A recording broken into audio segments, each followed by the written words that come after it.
Action!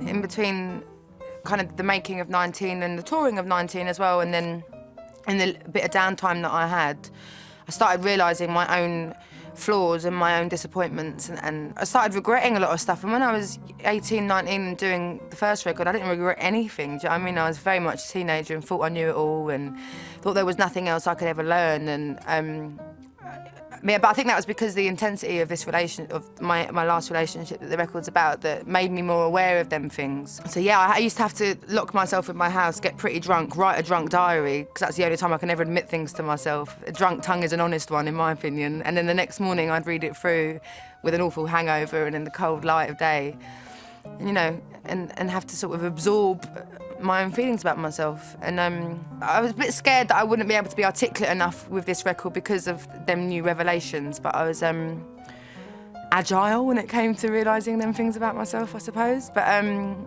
absolutely, I was really, it's quite an awakening album, self-awakening, you know.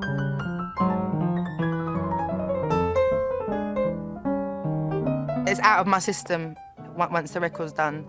And it's that kind of thing of sort of stepping away and kind of taking a back seat a little bit and revisiting it live when I want to. You know, like I was saying, some songs would be too hard to sing. But yeah, it's like cheap therapy. It's brilliant, you know, and it's and then it belongs to whoever else.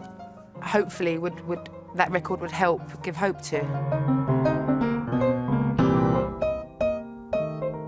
I think definitely blues.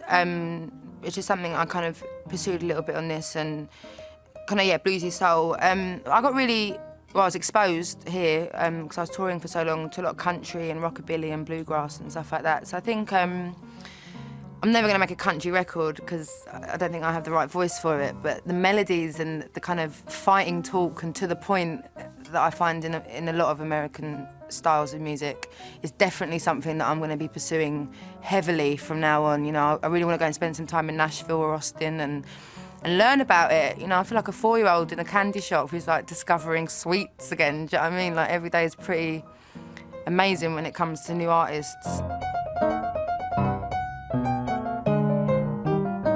The singers that I listen to who inspire me are like all-time greats and legends, so I don't even consider myself a singer when my interpretation of a singer is Etta James and Aretha Franklin and Billie Holiday. Do you know what I mean? So I don't really rate my voice in that sense. And this literally all fell into my lap, I swear to God, yeah. I was always singing and I just, you know, I always knew I'd be involved in music, but I thought it would be like I'd be a receptionist or something, or work in a shop, and then in my off days, go and play little acoustic shows for my family and friends or whatever. I never, ever thought, I didn't even bother to dream about being, you know, a professional singer, because everyone I know has got dreams and none of theirs has come true, so why the hell would mine ever come true? So this fell into my lap, I swear to God. I didn't go and hand my demos in anywhere. I didn't even know where any record companies were.